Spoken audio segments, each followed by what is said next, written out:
Boker Tov. Dans notre paracha, parachat Vayikra, on a quelques catégories de korbanot. Alors, on a korban hatat et on a korban hacham. Hacham, qui vient sur des fautes. Alors, quelqu'un qui a utilisé des objets du temple, quelqu'un qui a un doute, est-ce qu'il a fauté? C'est-à-dire, par exemple, un homme, il a deux assiettes devant lui, deux assiettes de viande, il y a une viande qui est avec de la graisse autorisée, l'autre viande qui est avec de la graisse interdite. D'accord? Ce qui s'appelle dans le langage de la Torah, chelev. Chelev, on n'a pas le droit de manger la graisse interdite. J'ai mangé une des assiettes et je ne sais pas laquelle j'ai mangé. Qu'est-ce qui définit la graisse interdite? Il y a des parties dans l'animal que la graisse qui est dans ses membres est interdite à manger. C'est un issour karet, chelev. Le shochet, quand il égorge, il y a des parties, la partie arrière par exemple, c'est compliqué de séparer les graisses interdites, on la mange même pas, on la vend directement à un non-juif. Alors, quelqu'un, il ne sait pas, il a mangé. Il a fait d'autres avérotes qu'il ne savait pas, il a épousé une femme, il ne sait pas si elle était mariée au moment du mariage, ou elle était divorcée, etc. Il a deux corbanotes à amener. Il a un corban qui s'appelle Hacham Taloui. Hacham Taloui, c'est un sacrifice que j'amène pour qu'il me protège tant que j'ai pas fait encore ma teshuva évidente. Et quand je serai persuadé, je saurai exactement si j'ai fauté, là, je devrais amener mon korban khatat pour me pardonner. Et dans le cas où il n'a pas fauté? Dans le cas où j'ai pas fauté, j'ai pas fauté. Les Mefarshim nous disent de là une leçon extraordinaire. Un homme qui vit dans le doute, c'est beaucoup plus grave que tout. Si dans ma tête, je ne sais pas est-ce que je dois faire teshuva, c'est beaucoup plus grave que tout. La Havera, c'est d'être conscient que j'ai fait mal et de m'éloigner de la faute. Tant que je ne me suis pas éloigné vraiment de la faute, je suis encore dans la faute. Tant que je pense dans ma tête, dans mon subconscient, que peut-être je suis bien, ça m'éloigne d'Hachem. C'est pour ça que le Hacham Taloui, dans un cas de doute, c'est beaucoup plus grave qu'un vrai sacrifice que j'amène sur une vraie faute, un korban khatat. J'aurai deux korbanot à amener. Premier, pour me réparer dans le moment du doute, et deuxième, quand je suis conscient de la faute que j'ai faite. De là, on apprend comment l'homme doit sortir des rêves et des imaginations toujours. Je suis bon. Je n'ai rien fait. Je n'ai rien à me reprocher. Celui-là, dans les yeux d'Hachem, c'est le plus mauvais. C'est le plus mauvais parce que il se dit, je n'ai pas fauté, je n'ai rien à réparer. Akadosh Baruch Hu préfère l'homme qui vient, qui dit, j'ai de quoi réparer. Je suis dans la faute. Je suis conscient. Je suis conscient de la lumière, ça dérange. Je suis conscient de la faute. Je suis conscient de mes erreurs. Je pourrais arriver à un moment à une réparation.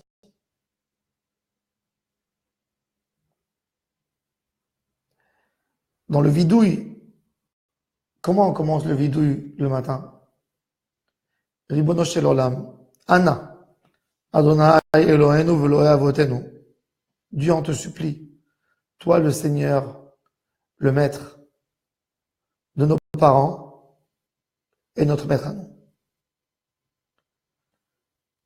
Tavo lefanecha techinatenu, reçois notre prière. V'al tit'alam b'kashatenu, fais attention. On te dit, on a honte de dire devant toi, tzadikim anachnu velo chatanu. Nous sommes des gens propres. Nous sommes des gens qui n'ont pas fauté. Aval chatanu, oui, on a fauté. Le Rambam dit, ikaro shel vidouille, l'essentiel du vidouille, c'est de dire, aval chatanu, oui, nous avons fauté. On ne va pas dire que nous sommes des tzadikim. Non, nous avons fauté. L'essentiel du vidouille, c'est de reconnaître sa faute. Reconnaître ses erreurs. Assumer. Tant que tu es dans un flou, l'homme, toujours, il cherche à dire « Ah, je n'ai pas fauté, c'est pas une vraie faute, c'est pas une grande faute. J'avais certaines circonstances, j'étais obligé de le faire, j'étais censé le faire, j'étais piégé, etc. J'accuse tel, j'accuse l'autre. » Tout ça, ça t'éloigne d'Hachem Yitbarach. Tant que tu es là-dedans, tu n'arriveras jamais à un tikkun. Tant que tu n'es pas conscient que tu as une faute, que tu as à réparer, tu tomberas. Le jour que tu es conscient que ta faute, tu n'essayes pas de la diminuer, tu n'essayes pas de justifier, c'est là le secret de la réussite. Combien de fois j'ai des cas de shalom bayit, des gens qui viennent. Et quand les gens viennent parler, alors quelle est la conversation? La conversation, c'est regarde ce qu'elle m'a fait, elle a fait ça, elle a fait ça, elle a fait ça.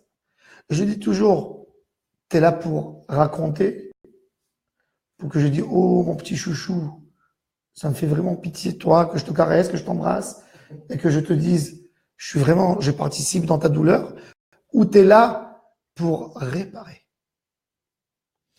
Quand quelqu'un, on lui dit, pourquoi tu as fait, il essaie de se justifier. Il n'essaie pas de comprendre le mal qu'il a fait. Tout ça l'éloigne de la réussite. Évidemment, l'éloigne d'Akadosh Baruch Hu, l'éloigne de son conjoint, l'éloigne de la société. C'est pour ça que les tzadikim, dès qu'on vient leur dire « tu as fauté », il est content. Il dit « ah, j'ai de quoi me réparer ». Bien sûr, j'avoue. Il avoue même sur des fautes que peut-être il n'a même pas fait. Parce qu'il se dit « peut-être ça me touche, peut-être j'ai à réparer ». Le Hacham Taloui, c'est de laisser, c'est une manière de s'en débarrasser du problème, dire peut-être, je vais vérifier, nous allons faire une enquête. Il ne veut pas dire qu'il a fauté. C'est une manière pour lui de descendre de l'arbre et de ne pas perdre son respect. Mais le plus grand respect, la meilleure éducation qu'un homme peut donner à ses enfants, je dis toujours, malheureusement, les problèmes de Shalom Bayit, problèmes dans le couple, c'est toujours les cris devant les enfants et puis la réconciliation dans la chambre, ce qui devrait être le contraire. Donc, qu'est-ce que tu as appris à tes enfants? Quand tes enfants, ils t'observent, eux, ils ont vu que tu as crié, mais ils n'ont pas vu que tu as su demander pardon. Il ne faut pas avoir honte de demander pardon, même devant les enfants. Tu dis, mais ça me vexe. Je demande pardon, quoi. Je vais demander pardon à ma femme devant mes enfants. J'ai crié, j'ai fait une montagne de quelque chose devant mes enfants. Maintenant, je vais paraître comme un idiot. Je vais demander pardon. Oui. Si tu demandes pardon devant tes enfants, au moins tu apprendras à tes enfants. Tes enfants, ils ont déjà vu le désastre. Ils ont déjà vu la chose horrible que les parents se disputent devant eux. Et l'enfant doit se poser la question, est-ce que papa aime maman ou est-ce que maman aime papa? C'est la chose la plus horrible qui peut se passer pour un enfant. De se poser la question, est-ce que ça va tenir entre mes parents? C'est horrible quand un enfant il va à l'école et il a besoin de penser sur ça. Mais au moins, tu as déjà détruit. Sache demander devant ton fils, pardon, maman, dire à ton fils à table, tu sais, papa il s'est mal comporté. Que l'enfant sache que c'est pas toi. Que l'enfant sache un jour que quand lui il aura ses problèmes, il saura ne pas être fier et demander pardon. On est dans un monde qu'on doit décider où on veut être. Est-ce que je veux être dans le tikkun ou je veux être rien que dans la notion de dire je suis propre? C'est facile de dire je suis bon, d'accuser tout le monde. Peut-être, ça va réussir. Il y a des gens qui sont champions. Que quand ils arrivent pour raconter à quelqu'un leur situation, tout le monde leur donne raison. Parce qu'ils savent mieux parler que l'autre. Ils savent mieux pleurer. Mais ça va t'amener où? Ça va t'amener où? Tu vas vivre mieux? Ok. Tu as eu un problème dans la maison, dans le couple. Toi et ta femme, toi, tu es champion. Tu sais très bien parler. Tu es un super bon orateur. Tu es un grand manipulateur. Tu sais manipuler tout le monde. Tu rentreras chez toi à la maison. Les 10 personnes qui ont entendu l'histoire, ils vont dire que c'est toi qui as raison et c'est elle qui est mauvaise et qui est fausse. Ok. Dehors, tu as eu raison. Ça t'améliore ta vie de couple? Non. T'es pas arrivé à un tikkun. T'es pas arrivé à un tikkun. Mon frère, tu vis dans une route. Tu es en train de te casser la figure. Tes enfants qui te connaissent à l'intérieur ne penseront jamais qu'ils ont un papa tzaddik. Tu as détruit l'amour qu'il y a dans le cœur de ta femme vis-à-vis de toi. Ça te prendra des années. Mais maintenant, est-ce que tu veux toi abandonner et dire, moi, c'est moi qui ai eu raison de vivre ta solitude en 10 ans? C'était justifié. Ça t'amène à quoi? Ça, c'est Korban Hacham Taloui. Le gars qui est en train de se justifier. Non, peut-être j'ai pas fauté quand même. Peut-être. Va directement, dis j'ai fauté. Amen, hein, khata, t'es fini l'histoire. Non. Peut-être j'ai pas fauté. Ah, peut-être t'as pas fauté. Sur ça même, t'as besoin de faire tes chouvas. Ça, c'est le Hacham Taloui. Tu seras jamais pardonné tant que t'as pas amené le korban, en cas que. Si tu aurais dit, c'est une certitude pour moi que j'ai fauté, t'as un korban. Mais tu veux faire le malin. Tu veux dire, qui a dit que j'ai fauté? Hacham Taloui. 2 corbanotes. Un pour maintenant, pour cette situation, qui est tellement mauvaise, et l'autre pour l'autre. C'est-à-dire, c'est quelqu'un qui ne veut pas comprendre qu'il a besoin de faire un tikkun. Quand t'as pas compris que tu veux faire un tikkun, c'est horrible. Quand tu as cette gava, tu dis, mais non, c'est pas pour moi. C'est là que ton problème commence. Aujourd'hui, malheureusement, les gens, même quand ils vont chez le rabbin, ils vont raconter une histoire. Aujourd'hui, moi, je fais très attention. J'aime pas faire le shalom bayit. Pourquoi j'aime pas faire le shalom bayit? D'une raison simple. Que 80% des gens qui viennent, malheureusement, ils ne viennent pas demander un conseil. Ils viennent pour que je leur dis qu'ils ont raison. Je deviens son prétexte. Malheureusement. C'est pour ça que je fais attention, je me sauve du shalom bayit. Parce que le shalom bayit, si quelqu'un il vient il te dit, donne-moi une aide ça dans la Avodat Hashem. Donne-moi une idée comment évoluer. Donne-moi une idée comment régler mon problème de couple. Et je lui dis ce que je pense. Des choses qui vont lui faire mal. Mais ça sera un tikkun. Je suis sûr que ça sera un tikkun. Les gens, ils se rendent pas compte. Ils se rendent pas compte comment avec des choses simples. Je vais vous donner un exemple très simple. D'une chokhma. Simple. Une femme qui rentre à la maison, elle était chez le médecin tout le matin. Elle avait des urgences à faire, elle avait des problèmes. Elle arrive à la maison 2 heures de l'après-midi. En vacances, tout le monde est à la maison. Le mari est là, les enfants sont là. Et tout le monde dit, on a faim. Une femme intelligente, qu'est-ce qu'elle fait? Elle vient et dit, oui, mes chers, tout de suite je vous sers. Elle amène les assiettes à table, elle met les assiettes déjà. Elle appelle son fils, met la nappe sur la table. L'autre lui dit, mets les verres. L'autre lui dit, mets les fourchettes. Et entre-temps, elle prépare ses casseroles. Mais il y a l'autre qui dit, je suis fatigué pas moins que vous. Moi aussi, j'étais toute la journée dehors. Bon, ça prendra 1 heure encore le repas. Dans cette heure, elle aura tous les problèmes de shalom bayit du monde qui vont arriver. Akadosh Baruch Hu, même quand il amène la Géoula, qu'est-ce qu'on dit dans la Hamida? Umevi Goel livne venehem leman shemo be'ava. Umevi.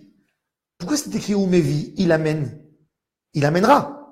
Le Goel n'est pas là, le Mashiach n'est pas là. Mais même Akadosh Baruch Hu, quand il nous parle à Am Israël, il nous dit patience, je suis en train de l'amener, regardez, je suis en train de faire. Pour ne pas nous enlever l'espoir, c'est de la chokhma. C'est de la chokhma simple. Aaron Cohen, pour empêcher Am Israël de faire la Vodor, il a dit tout doucement, on le construit. Quand tu viens, tu dis, vous tous vous avez faim, moi aussi j'ai faim. Ça prendra 1 heure, dans 1 heure, un kibné. Tu mets la colère. Mais quand tu associes l'autre dans ton problème, tu dis, allez, vas-y, on met la table. Tu amènes une carafe d'eau. Tu as calmé tout le monde est assis à table, ça parle, ils boivent de l'eau. Tu vois, déjà, voilà, je suis en train de préparer, j'ai déjà fini ça. Il y a l'autre chose, je vous prépare pour avoir un meilleur repas. Tu amènes le shalom dans ton foyer. Chokhma. Mais les gens ne veulent pas de tikkun. Pour les gens, la majorité des gens préfèrent crier que de résoudre le problème.